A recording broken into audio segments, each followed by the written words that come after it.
Olá, queridos alunos, tudo bom com vocês? Aqui quem está falando é a professora Andresa Bello. Para você que ainda não me conhece, seja muito bem-vindo à minha turma.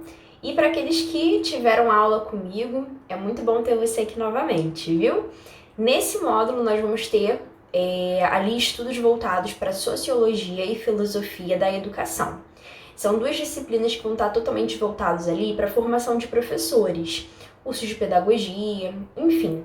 Nós vamos trabalhar sobre a importância, dessas duas disciplinas, sobre a sociologia e sobre a filosofia. Para a aula de hoje, eu deixei aqui, vamos dizer assim, um pequeno cronograma, Nós vamos falar aqui sobre a apresentação da nossa disciplina. A aula de hoje nós vamos nos ater mais para a parte da filosofia. E nas demais aulas nós vamos ter 4 encontros. O primeiro encontro, o segundo e o terceiro serão aulas de conteúdo. O quarto encontro será aula ali para a nossa avaliação online. Na terceira aula, além da nossa aula com conteúdos, nós vamos ter ali a data de entrega para a nossa, do nosso trabalho, tá bom? As turmas de sábado, elas vão ter apenas 3 aulas. Então, a prova e a entrega do trabalho vão ficar lá na terceira aula, tá bom? Mas eu vou colocar tudo isso descrito ali na descrição da nossa pasta. As turmas durante a semana vão ter 4 aulas normalmente. Por causa do feriado, não vai ter nenhum tipo de alteração. Vamos conseguir ter a nossa aula normalmente. Primeira, segunda e terceira aula serão aulas de conteúdo, sendo que na nossa terceira aula será ali também a entrega de trabalhos. A quarta aula para as turmas durante a semana serão ali destinadas à avaliação online. Para as turmas de sábado, devido ao feriado, nós vamos ter apenas 3 encontros, sendo ali compensado com 1 hora a mais de aula por encontro. Então, nós vamos ter a primeira e a segunda aula de conteúdos e a terceira aula será ali reservado para entrega dos nossos trabalhos e a nossa avaliação online, tá bom? Então, segundo ponto aqui, do nosso cronograma ali, seria a confirmação do nosso calendário. Então, só você seguir aí. Se você for aluno durante a semana, nós vamos ter 4 encontros normais e na descrição da nossa pasta eu sempre coloco ali o nosso calendário, A data da primeira, da segunda, da terceira e da quarta aula. Alunos de sábado terão apenas 3 encontros. E vai ter ali também a descrição do nosso calendário.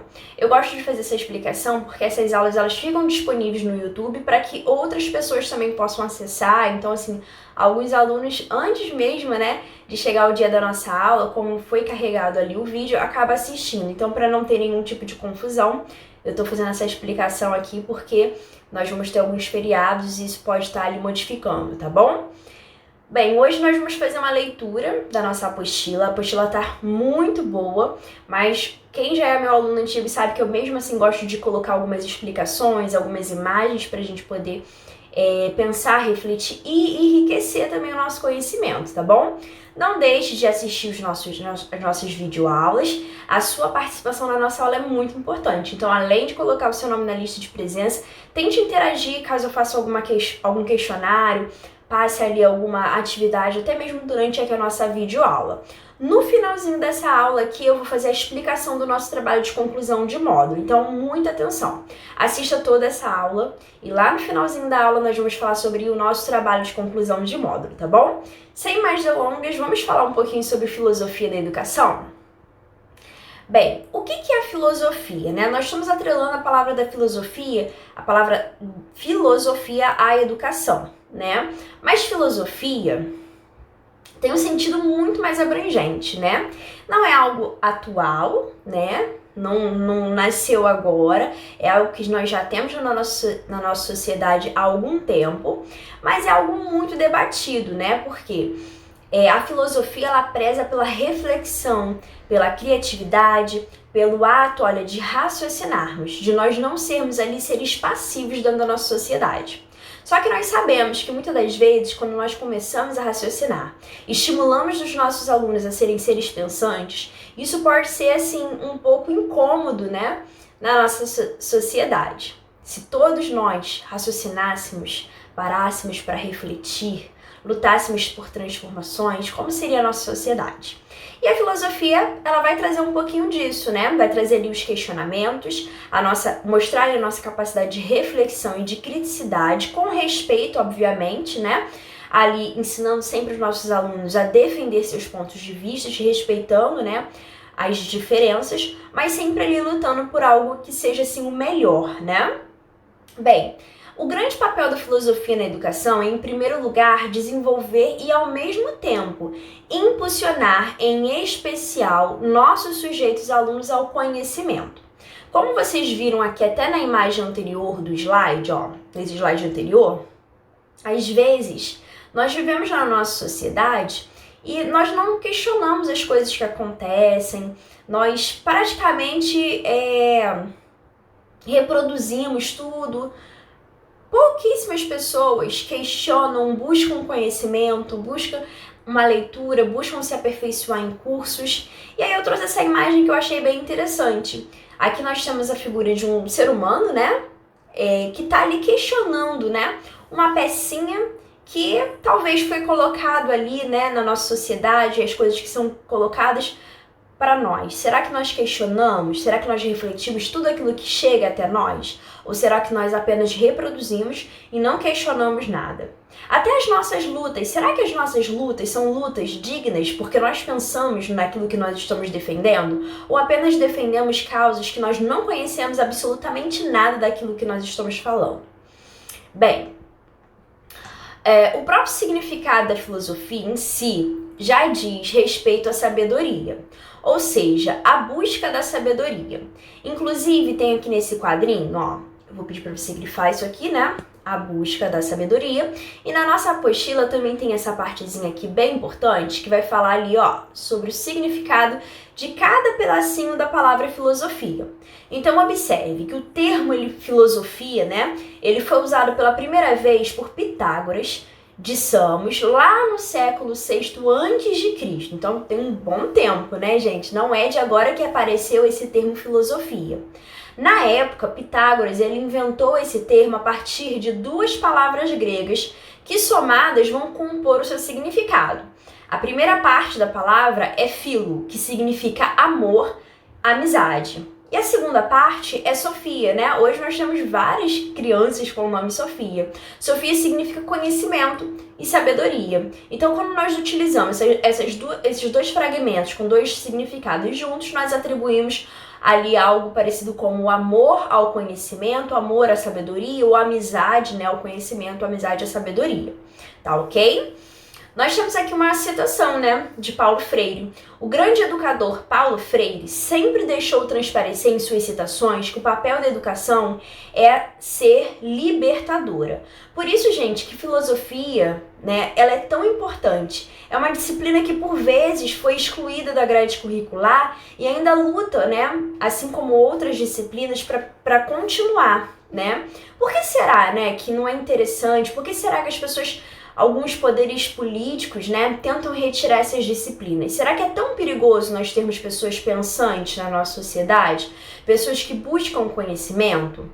Obviamente sim, né? É muito mais fácil você trabalhar com pessoas que são fáceis de ser manipuladas. E é muito mais fácil você manipular uma pessoa que não tem conhecimento. A partir do momento que a pessoa ela tem acesso ao conhecimento, ela tem acesso ali à verdade, ao poder de refletir e questionar, ela passa a ser uma pessoa liberta, segundo ali as palavras de Paulo Freire.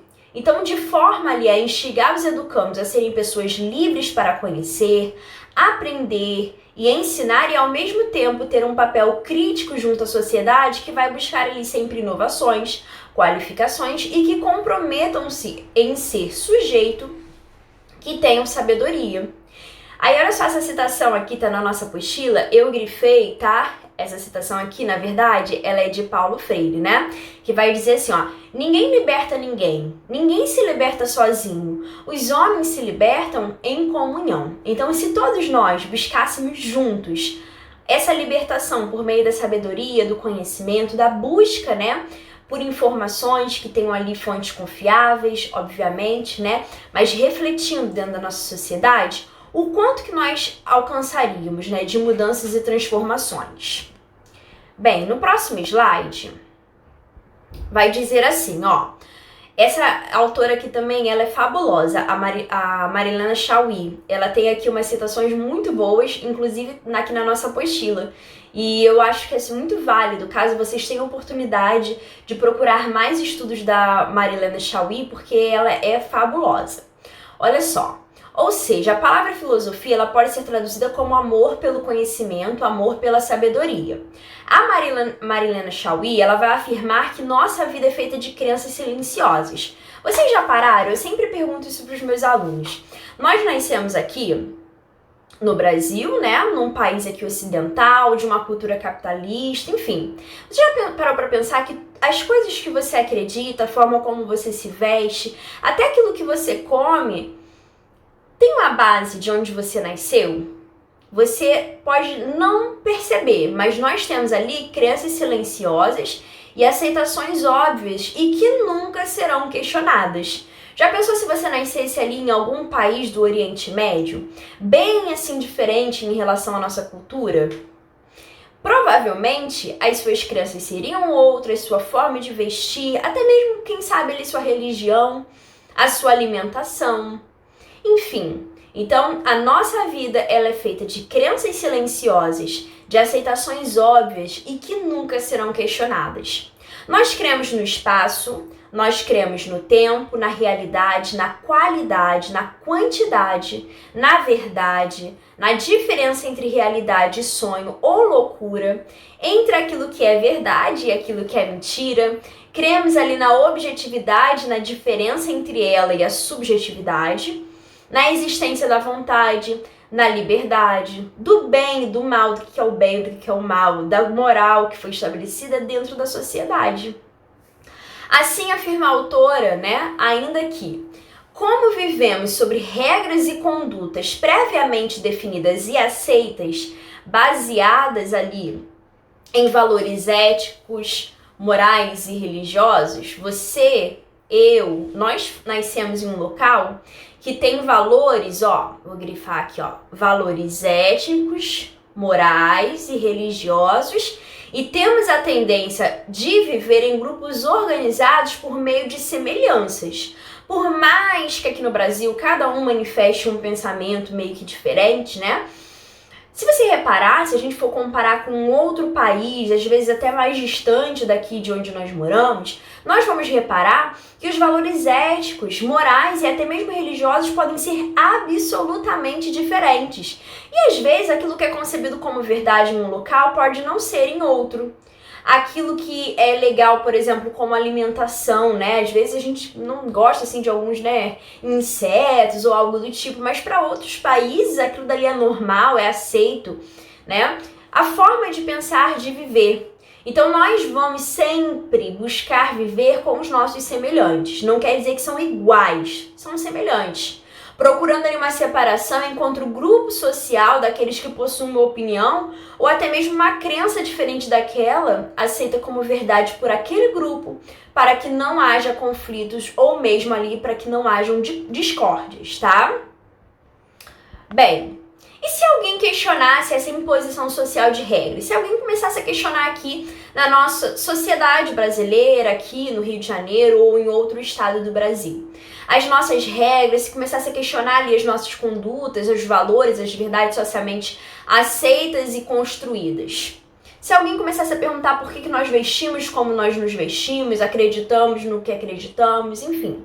E se alguém começasse a fazer perguntas inesperadas que fizessem com que essas verdades fossem questionadas? E se ao invés de afirmar onde há fumaça, há fogo, que é uma expressão de causa e efeito, né, questionasse o que causa, o que é o efeito? Né? Será que não é o contrário? Será que a gente fala que onde há fumaça há fogo? Será que não é que onde há o fogo há fumaça, né? E aí a Marilena Chaui, ela vai dizer assim, a Marilena nos coloca que ao se distanciar-se de expressões e perguntas prontas, o ser humano fizesse esses questionamentos, ele estaria interrogando a si mesmo, desejando conhecer não só as crenças, mas o porquê que as temos, o que sentimos com elas, por que nós construímos esses valores, né?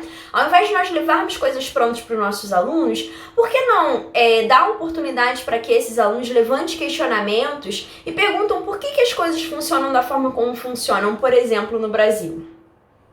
No momento em que essas perguntas são feitas, o ser humano estaria adotando o que essa autora, Marilena Chauí, chama de atitude filosófica, que eu vou pedir para que você coloque aí no seu caderno, na sua apostila, faça aí um grifo, né? A atitude filosófica. O que é a atitude filosófica? É a atitude de você questionar as coisas e não aceitá-las. Ah, não, falou, então eu tô aceitando. Não, não é assim. A atitude filosófica é o momento em que essas perguntas são feitas, é o momento em que o sujeito, ele começa a indagar, né? Em que esse sujeito estaria adotando ali uma atitude filosófica. Bom, mas como podemos agora responder ao nosso questionamento inicial deste curso? O que então é a filosofia? Será que todos nós na sociedade somos filósofos? O que qualifica uma pessoa como filósofo? Filósofo, bem, como a gente viu ali, não se restringe a títulos, né? Tipo, eu tenho um diploma, então eu sou filósofo. Não. Filósofo, tampouco pode se restringir, talvez, apenas às pessoas que cursaram ali o curso de filosofia. Mas filósofo é aquele que ama a sabedoria, o conhecimento, busca incessantemente por ele e está em sempre uma atitude filosófica, questionando e não aceitando assim só por aceitar as coisas, né? Deixa eu passar aqui o próximo slide. A Marilena Chauí, ela conceitua a filosofia como a decisão de não aceitar como óbvias e evidentes as coisas, as ideias. Isso aqui é uma atitude filosófica, tá, gente? A decisão de não aceitar como óbvias e evidentes as coisas, as ideias, os fatos, as situações, os valores, os comportamentos da nossa existência cotidiana. Jamais aceitá-los sem antes havê-los investigados e compreendidos. Quer dizer, por que eu estou fazendo isso? A pessoa pede, pulou da ponte, porque vai lá e pula da ponte, você vai pular? Não, porque você vai questionar, por que eu tenho que fazer isso? Qual a consequência que eu vou ter em relação a isso?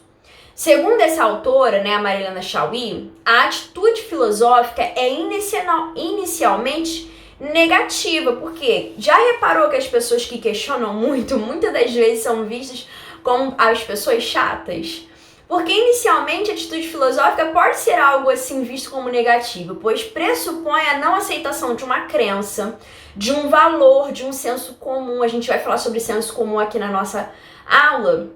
O que seria ali o senso comum? Só adiantando ali um pouquinho, né? Às vezes a nossa sociedade está cheia de senso comum.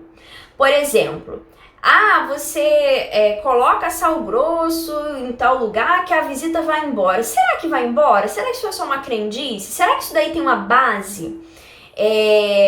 Coloca a vassoura, né, assim, coloca não sei o que lá assado, que tal coisa vai acontecer, a pessoa vai ficar curada. Eu não tô questionando que não aconteça, acontece, né? A gente vê coisas assim, por exemplo, coisas que a medicina, ela fala assim, olha, eu não sei como que aconteceu, porque é um milagre, né? Isso não se explica. Por meio de dados científicos. Não estou questionando isso. Mas questionar se tudo aquilo que estão sendo dito pra gente, tudo aquilo que é dito, de fato, é uma realidade que pode ser ali aceita sem nenhum tipo de questionamento, né?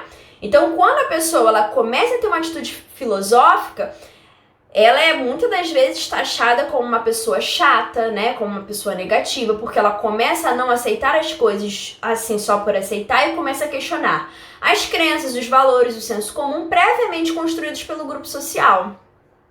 Depois passa-se por uma característica positiva, que é o questionamento sobre o que são as coisas, as situações. Estas e outras indagações, elas são essenciais na construção da atitude filosófica. Assim, o princípio do processo filosófico é no fato do dizer não ao senso comum, às crenças e valores previamente concebidos e aceitos pelo grupo social, né? Não é dizer não só porque eu não quero dizer, né, contrariar, não, é só para poder entender, questionar. Então, olha só, aqui no quadrinho tem um dado que está na nossa apostila. Para alguns de seus discípulos, a filosofia tem outro início. Então, Então, para Marilena Chauí, a filosofia tem início o quê? Na atitude filosófica de questionar as coisas. Para Platão, você vê que cada um tem um pensamento diferente. Para Platão, por exemplo, a filosofia começa com a admiração pelo conhecimento. Para Aristóteles, que é um discípulo de Platão, a filosofia ela vai começar com um espanto pelas coisas. A pessoa ela fica espantada e não deixa de ser uma admiração, né? Com alguns fatos, com algumas crenças, com coisas que acontecem, e começa ali a atitude de querer questionar. Aqui no nosso slide eu coloquei essas 3 figuras aí importantíssimas, né? Quando nós falamos sobre filosofia, nós temos o Sócrates, que foi professor, né, mestre de Platão, e Platão, que foi ali mestre de Aristóteles, tá bom? Nós temos essas representações dessas 3 pessoas tão importantes quando nós falamos ali sobre filosofia e sobre diversas outras áreas de conhecimento. Por exemplo, Sócrates, ele foi condenado à morte, né? Nós vamos falar um pouquinho na nossa aula de hoje sobre a alegoria da caverna, né? O mito da caverna, escrita por Platão, e que muitos ali atribuem esse mito, essa alegoria da caverna, como uma representação daquilo que Sócrates, o seu mestre, passou. Porque Sócrates ele foi condenado, né, a tomar uma taça de cicuta, que é um veneno, porque ele foi acusado de corromper a juventude de sua época, pois ele questionava diversas coisas, diversos valores, padrões de crianças. Ele era um questionador, um filósofo da sua época. Mas antes da gente falar sobre o mito da caverna, vamos falar aqui sobre as definições de filosofia, pois há várias definições. São definições diferentes e conflitantes entre si até determinado ponto. Nós vamos ver que a primeira ali na nossa apostila é filosofia como visão de mundo. Entende-se ali a filosofia como um grupo de ideias, de valores, de crenças que determinado grupo social constrói e carrega ali na sua essência. Essa definição é a mais ampla e não permite diferenciar aí de filosofia e de religião, por exemplo, fazendo com que não possa ser aceita uma vez que não contempla a especificidade do trabalho filosófico. Outra definição, por exemplo, para a filosofia seria a filosofia como sabedoria de vida. Geralmente o pessoal fala, né, filosofia, aquele que é sábio, enfim. Entende-se nesse caso que a filosofia é uma forma de contemplar a vida e o mundo. É o que se pensa sobre a moral e sobre construir a vida em cima de pilares da ética e da sabedoria. Apesar de dizer vagamente o que se espera da filosofia ali como um autoconhecimento, essa definição não aborda o seu conceito e a sua utilidade ou aplicabilidade, não podendo ser aceita. Muitas das vezes a gente vê o filósofo e tem até um certo preconceito, né? Como se o filósofo fosse só aquele dali que não faz nada, só admirando, contemplando. E não é assim. A atitude filosófica requer ali não é só questionar por questionar. Lembrando que não é um ato de rebeldia. É um ato ali de libertação na qual a gente quer ter fundamento daquilo que a gente defende. Outro ponto seria ali a filosofia como esforço racional para conceber o universo como uma totalidade ordenada e dotada de sentido. É a definição que trata da filosofia e da religião como tendo o mesmo objeto, compreender ali o universo. A filosofia através da racionalidade, a religião através da fé. Entretanto, essa congruência entre fé e racionalidade pode e é até problemática, né? Uma vez que passa-se a exigir da filosofia, por ser racional, uma compreensão e explicação total do universo, o que não é possível. Dessa forma, existe também a definição que não pode ser aceita, né? A gente vai comentar um pouquinho sobre isso na parte ali do senso comum, né? Porque assim, a fé, ela não é atrelada à razão, tá? Como assim a fé não é atrelada à razão? Olha só, vamos supor que a pessoa tem uma doença terminal. A razão, o ato racional e inteligível, diz que a pessoa não tem mais jeito, vai morrer em horas. A fé pode dizer que a pessoa não vai morrer e vai sair dali perfeitamente sã. E às vezes acontece da pessoa sair perfeitamente sã. Eu tenho fé, inclusive, tá, gente? Eu tenho religião, né? Eu acredito em Deus. E a gente vê, mesmo pessoas que não acreditem ou têm outra religião, a gente vai se respeitar sempre, ok?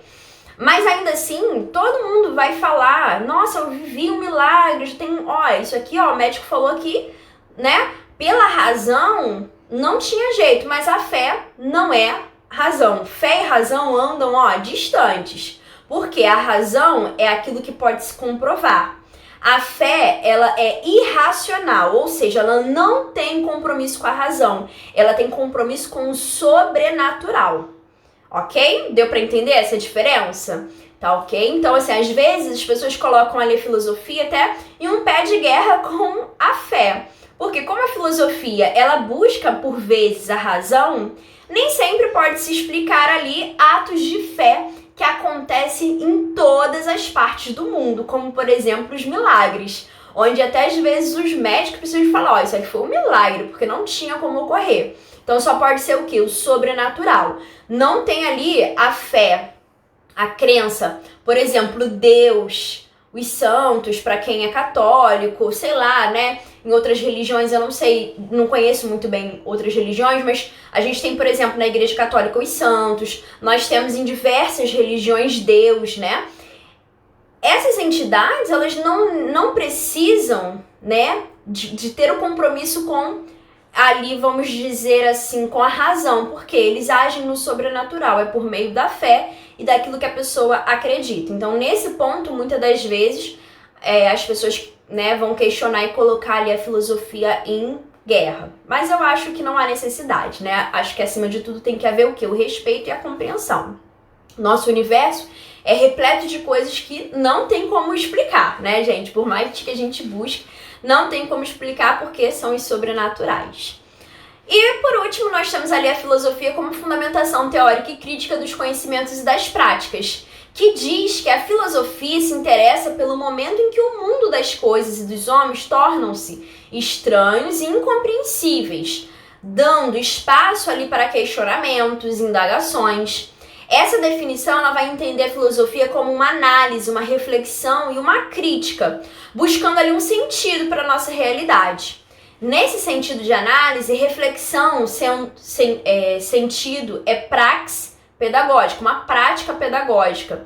Isso que surge ali um ramo da filosofia para pensar como se dá e como se faz, né, ali a educação ao longo da história, tá?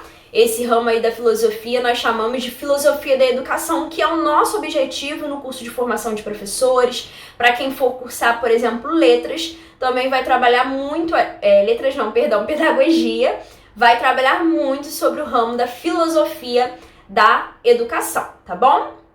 Bem, a filosofia da educação em si é um ramo do conhecimento que tem a fama de ser abstrato, quer dizer, aquilo que você não vê perceptivelmente e às vezes até difícil.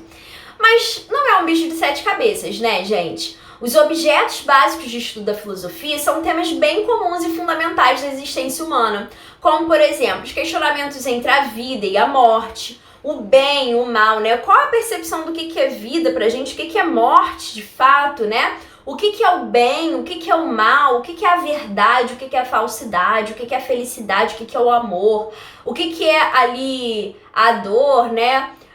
O poder e tantos outros que elucidam a aprender e a conviver mutuamente entre todos em uma sociedade. Até porque cada sociedade encara, de repente, esses itens que nós falamos de forma diferente. Aquilo que pode ser bom na minha sociedade pode ser ruim para outra e por aí vai, né? Filosofar e viver dedica-se, a mostrar o que é a experiência filosófica e o filosofar como em um passo a passo, usando ali como referência temas fundamentais da identidade filosófica.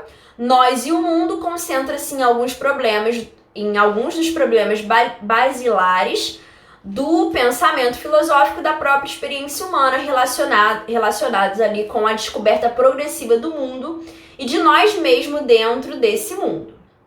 Esse item aqui eu coloquei um plus, é um materialzinho a mais, tá bom? Então se você quiser tirar print dessa imagem, né, parar o vídeo e fazer as anotações mais importantes, vai ser muito bom. Antropologia filosófica é ali a parte da filosofia que estuda sobre o homem, né? A ação do homem na natureza e até mesmo ali na cultura em que nós vivemos. Até porque a cultura, ela tem ali seus valores, suas normas, né? Suas crenças. E olha só o que eu trouxe aqui nesse trechinho pra gente. Ao falarmos sobre filosofia, ciência e tecnologia, é impossível não falar sobre uma alegoria muito conhecida em todos os tempos históricos. Você já ouviu falar sobre o mito da caverna? Eu quero saber se você já ouviu falar sobre o mito da caverna. Se você não ouviu ainda falar sobre o mito da caverna, nós vamos conhecer, e você que já ouviu, nós vamos relembrar, ok? O mito da caverna é uma metáfora criada pelo filósofo grego Platão. A história é uma tentativa de explicar a condição de ignorância em que vivem os seres humanos, aprisionados pelos sentidos e os preconceitos que impedem o conhecimento da verdade. Também conhecida ali como Alegoria da Caverna ou Caverna de Platão, esta história está presente no livro, sétimo da obra A República. E esse trechinho, da alegoria, esse texto, é uma série de diálogos escritos por Platão sobre o conhecimento, sobre ali a linguagem e a educação para a construção de um estado ideal. Ele vai falar muitas das vezes que aquilo que nós acreditamos foi aquilo que foi imposto pra gente socialmente. O mito da caverna é um dos textos filosóficos mais debatidos e conhecidos pela humanidade. Nele estão as bases do pensamento platônico, de uma sociedade idealizada, criada para ser daquela forma. O conceito ali do senso comum em oposição ao senso crítico e a busca pelo conhecimento verdadeiro. A vida dentro da caverna vai representar um mundo sensível, aquele experimentado a partir dos sentidos, onde vai residir ali a falsa percepção da realidade. Enquanto a saída da caverna vai representar ali a busca pela verdade, o chamado mundo inteligível, alcançado apenas pelo uso da razão. Mas vamos lá, vamos falar um pouquinho sobre como que funciona aí, tá? Como que é esse mito da caverna. No texto, Platão ele vai criar um diálogo entre o Sócrates, que foi ali seu mestre, e um jovem chamado Glauco. Bem, Sócrates ele vai pedir para Glauco imaginar um grupo de pessoas, e aí eu peço que você também faça essa mesma imaginação, tá? Imaginar ali um grupo de pessoas que viviam em uma grande caverna, com seus braços, suas pernas e seus pescoços presos por correntes e voltados para uma parede que ficava no fundo da caverna. Então as pessoas estavam presas, viradas para uma parede da caverna. A caverna é um lugar escuro, ok? Através dessas pessoas existia uma fogueira atrás. Nessa época não existia luz igual a gente tem, as ring lights, Mas enfim, quando você tá num lugar muito escuro, eu não sei se vocês já brincaram disso, mas quando eu era criança eu brincava muito com meus primos de, com a luz, fazer projeção ali com as sombras. Você faz com uma mãozinha pequenininha de criança um grande dinossauro refletido por uma sombra. É mais ou menos isso que vai acontecer. Essas pessoas atrás, tinha ali uma fogueira. E os outros indivíduos passavam ali transportando objetos, passavam animais, que tinham ali suas sombras projetadas na parede da caverna, onde os prisioneiros, as pessoas que estavam ali presas, ficavam ali só observando. Como estavam presos, os prisioneiros podiam enxergar apenas as sombras das imagens, julgando que aquelas sombras fossem ali projeções da própria realidade. E não é, uma mãozinha de uma criança, por exemplo, não é um dinossauro de verdade, é uma coisa bem menor e totalmente diferente. Mas quem tá vendo de fora pode até acreditar e sentir medo, Certa vez, uma dessas pessoas, um desses prisioneiros, uma dessas pessoas que estavam presas na caverna, conseguiu se libertar dessas correntes e saiu para o mundo exterior, o mundo ali real, sem estar preso dentro da caverna. No entanto, com o tempo, ele acabou, a princípio, esse prisioneiro sentiu uma dor terrível, porque quando você fica muito tempo no escuro, você tá ali com a luz do sol, você sente dor na vista, Então, a princípio, a luz do sol e a diversidade das cores e formas assustaram o prisioneiro, fazendo-o querer voltar para a caverna. No entanto, com o tempo, ele acabou por se admirar com as inúmeras novidades e descobertas que fez. Só que, quando ele estava tão maravilhado com tudo isso, olha que interessante, ele foi tomado por uma compaixão daquelas pessoas que outrora estavam com ele ali presos na caverna. E ele decide voltar para a caverna e compartilhar com os outros prisioneiros todas as informações sobre o exterior. Aí acredite, pasmem, as pessoas que estavam ali naquela caverna não acreditaram nas coisas que o prisioneiro que saiu, O ex-prisioneiro contou e começaram a chamar ele de louco. E para evitar que essas ideias atraíssem outras pessoas para o perigo da insanidade, os prisioneiros mataram o fugitivo. Olha só que interessante. Qual a interpretação que a gente pode fazer desse mito da caverna? Eu até trouxe essa imagem, é mais ou menos isso ali, as pessoas aqui dentro, né, da caverna, ó, deixa eu tentar colocar aqui, ó, dentro da caverna, as pessoas aqui, ó, prisioneiros, ó, o fogo aqui, ó, as pessoas andando com os objetos e, ó, aqui as coisas sendo passadas. Eles não estavam vendo a realidade, estavam só vendo por partes, né, mas totalmente distorcido. O mundo aqui fora é totalmente diferente, mas quando ele volta, ele é morto. Então, o diferente, às vezes, você trazer a verdade para as pessoas pode causar certos prejuízos, porque algumas pessoas estão tão alienadas que ainda que você fale a verdade para elas, elas não vão conseguir ouvir e entender. Então, olha ali, a interpretação do mito da caverna. Para Platão, a caverna ela simbolizava um mundo onde todos os seres humanos vivem. As sombras projetadas em seu interior representam a falsidade dos sentidos, enquanto as correntes significam ali os preconceitos e a opinião que aprisionam os seres humanos, a ignorância e ao senso comum.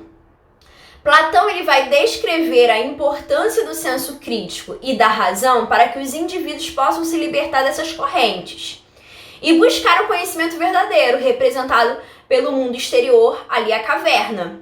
O prisioneiro que se liberta dessas correntes e volta para ajudar seus iguais significa um papel filosófico, aquele que tem como objetivo de libertar o máximo de pessoas da ignorância. Já o desfecho trágico, né, que o ex-prisioneiro passou desse morto, é uma referência ao que ocorreu ao seu mestre Sócrates, quando ele foi acusado de corromper a juventude com seu pensamento questionador. O filósofo ele foi condenado, julgado e condenado à morte ali pelos atenienses, tá?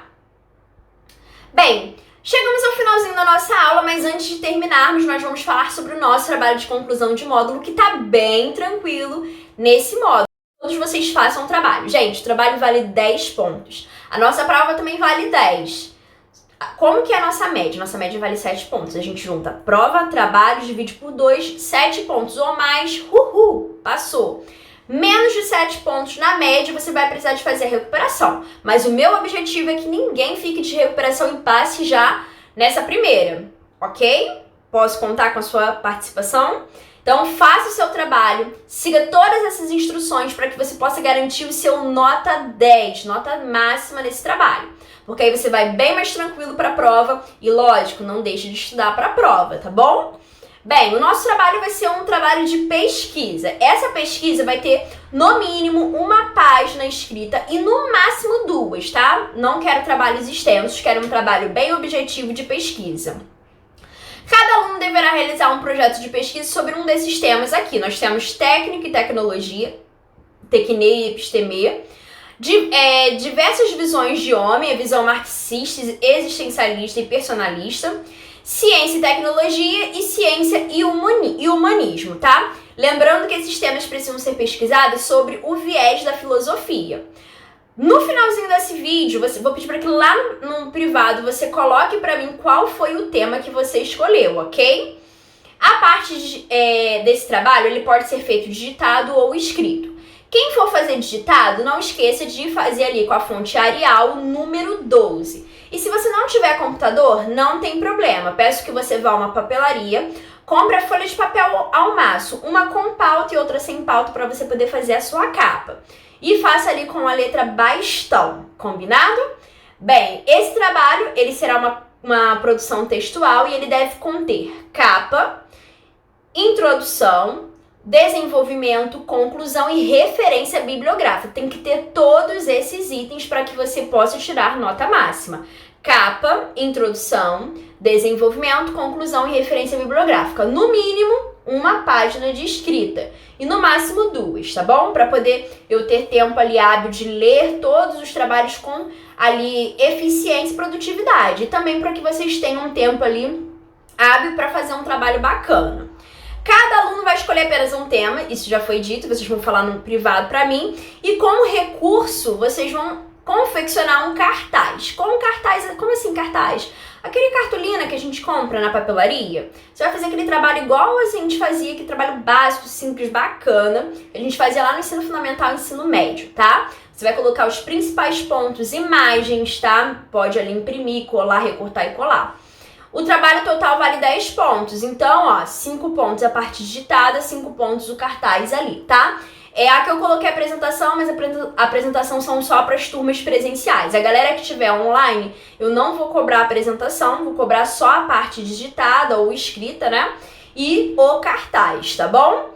Capa é mais ou menos nessa estrutura aqui, ó, o nome da nossa escola, o nome da nossa disciplina. O título do seu trabalho é o tema que você escolheu. Eu sou a professora Andresa Belo. O seu nome completo, bota sua unidade, se você for de Nova Iguaçu, se você for de Campo Grande, coloca também. E é isso, galera. Bem tranquila a nossa aula. Eu sou a professora Andresa Belo. Espero que vocês tenham curtido demais a nossa aula. Peço que vocês estejam comigo no nosso próximo encontro, participe das nossas aulas. Se for possível, deixe um comentário positivo e de incentivo para essa aula, porque vocês são aí o motivo e a razão aí de nós sermos professores. Eu amo os meus alunos, amo vocês, amo esse trabalho, tá bom? Vocês são muito importantes para o meu trabalho. Um grande beijo, queridos. Até a próxima. Tchau, tchau.